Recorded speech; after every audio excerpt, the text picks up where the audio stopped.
Welcome students, today we are going to discuss Unit 5 Read 1 exercise. વિદ્યાર્થી મિત્રો અત્યાર સુધી જે કાંઈ એક્સરસાઇઝ આપણે વિડીયોમાં જોઈ એ નોટબુકમાં લખવાની છે અને આજે આપણે જોવાનું છે રાઇટિંગ સ્કિલમાં W1. રાઇટિંગ સ્કિલમાં આપણને એક રિપોર્ટ્સ આપેલો છે તો એના રિલેટેડ જોવાનું છે કે there are reports about excessive watching of television by children. It results not only into a dropping of their academic performance but also affecting their physical development. After reading the points, you decide to write an article for your school magazine on the ill effect of watching television too much. Write a paragraph in about 115 words. બરાબર છે. તો વિદ્યાર્થી મિત્રો આપણને આ report ફોર્મમાં પૂછાય તો પણ આપણે લખી શકીએ છીએ આ રીતે, અને એસે ફોર્મમાં લખવો હોય તો પણ લખી શકાય એવું છે.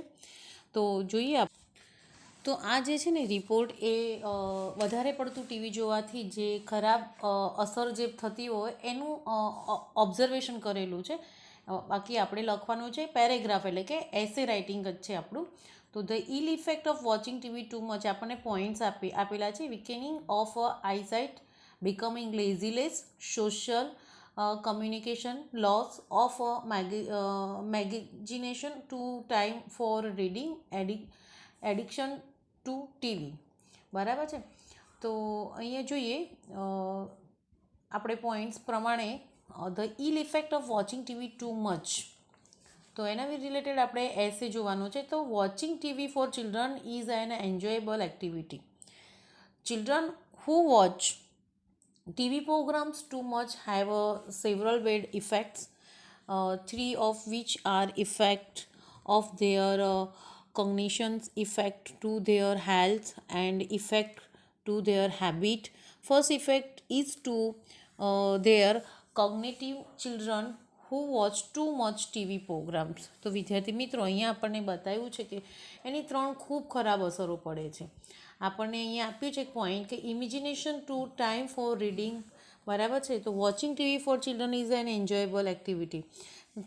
બાળકોને શું ટીવી જોવા મૂકે તો એ તમને બધાને અનુભવ હશે કે બહુ આનંદ થતો હોય છે.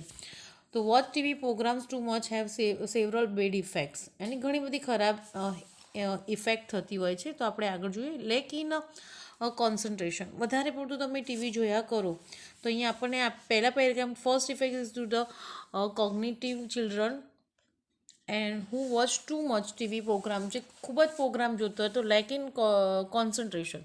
તમારું કોન્સન્ટ્રેશન જે પાવર છે એટલે કે ધ્યાન કેન્દ્રિત કરવાનો જે પાવર છે ઓછો થતો જાય છે. When he or she watches a TV program they just need some minutes to concentrate.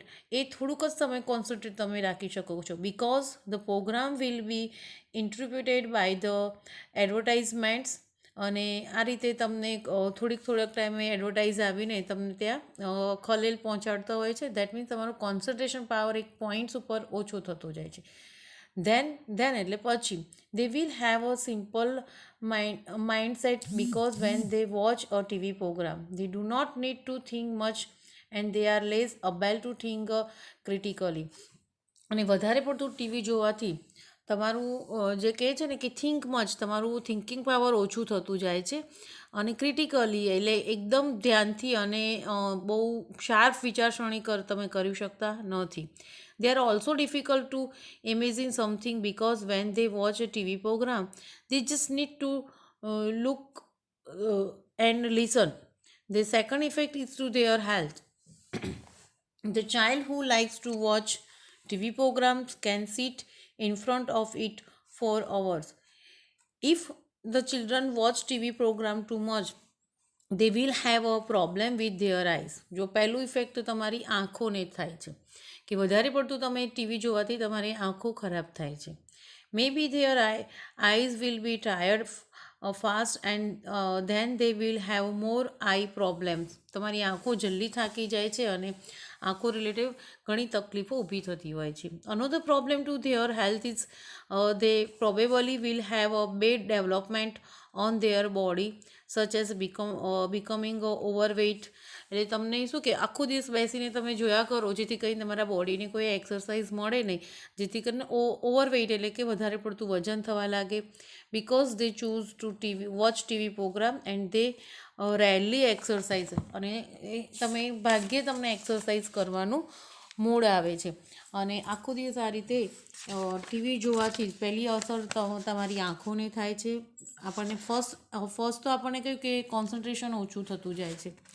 સેકન્ડમાં આપણી થિંકિંગ પાવર ઓછો થતો જાય છે. કહે છે ને કે અબેલ ટુ થિંક ક્રિટિકલી, એટલે આપણે બહુ ખરાબ પરિસ્થિતિમાં સારું વિચારી શકતા નથી. અને ધેન પછી આપણને કહે છે second effect is their health. આપણી હેલ્થ ખરાબ થાય છે, જેથી એટલે ખરાબ કહી છે કે સતત બેસી રહીને જોવાથી આપણી બોડીને કોઈ એક્સરસાઇઝ મળતી નથી, ઓવરવેઇટ થતું જાય છે. અને આ રીતે આપણી હેલ્થ રિલેટેડ પ્રોબ્લેમ થાય છે. અને આંખ રિલેટેડ કહે છે કે eyes will be tired fast and than they will have more eye problems. અને ઘણા બધા આંખ રિલેટેડ તકલીફો થતી હોય છે. જોઈએ હવે થર્ડ ઇફેક્ટ. તો the third effect is their habit. તમારી હેબિટ બહુ ખરાબ થતી જાય છે. જોઈએ શું કહે છે. When the children watch TV programs too much. જે બાળકો વધારે પડતો ટીવી પ્રોગ્રામ જોવે છે they will have a bad habit. They become lazy. એ એકદમ આળસુ બને છે. To do something else such as study. બરાબર છે. એ એવું વિચારતા છે કોઈ બીજું કરી લે કામ તો સારું. Because they do not want to miss the TV program. Because એ જે ટીવીની એમને એક અટેચમેન્ટ થઈ ગયું હોય છે, તો એ એમના પ્રોગ્રામ મિસ કરવા માગતા નથી. It will influence their intelligence when he or she stays along in front of TV and does not do something else such as play with his or her friends or family. અને આ રીતે જે વધારે પડતા TV જોતા હોય, friend સાથે રમવાનું કે ફેમિલી સાથે સમય સ્પેન્ડ કરવામાં જરાય ઈચ્છતા હોતા નથી. Probably he or she will become an isolate person. અને એ આ રીતે બધાથી અથડાપણું, આઇસોલેટ એટલે કે એમ બધાથી દૂર રહેતા એક માણસ થઈ જાય છે. Another bad effect to their habit is they will be influenced by violence in some TV programs because they have not been able to think long and think what is better or bad. અને ઘણીવાર બીજી effect એ છે કે ઘણા બધા અહિંસક પ્રોગ્રામો આવતા હોય છે, તો એ પ્રોગ્રામો જોઈને એ પોતે વિચારી શકતા નથી કે એમના માટે સારું શું છે અને ખરાબ શું છે. ઇન બ્રીફ, ટૂંકમાં એ જ કહેવા માગે છે કે watching too much TV programs will have bad effect on the children. અને વધારે પડતું ટીવી જોવાથી બાળકને ખૂબ જ ખરાબ અસર પડે છે. ધેરફોર એટલે કે તેથી we as an old brother or sister should reduce the habit of watching too much TV for our young brothers or sister. અને આ રીતે કહે છે કે વધારે પડતી ટીવી જોવાથી એ બધાને દૂર રાખવા જોઈએ.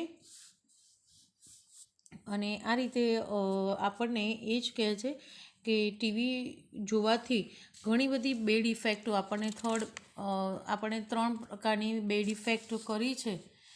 તો એ રીતે આ બેડ ઇફેક્ટો 3 આપણને આપી છે એ ખરેખર સાચી છે. એ લગભગ તમે બધાએ પોતે પણ ફીલ કરી હશે. તો આપણે V1 જે છે એ આપણને the ill effect of watching TV too much, એની બેડ ઇફેક્ટ રિલેટેડ આપણને એસે રાઇટિંગ પૂછ્યો છે. તો આપણે રિપોર્ટ્સ એટલે કે બધાનો જનરલ રિપોર્ટ પ્રમાણે આ તારણ કાઢ્યું છે કે થર્ડ ઇફેક્ટો છે. તો આ એસે તમારે નોટબુકમાં લખવાનો છે અને લર્ન પણ કરવાનો છે, બિકોઝ કે એક્ઝામમાં પૂછાઈ શકે એવો છે. ઓકે, તો આ રિલેટેડ તમે લખી લેજો. નેક્સ્ટ વિડીયોમાં આપણે નેક્સ્ટ જોઈશું. Okay, thank you.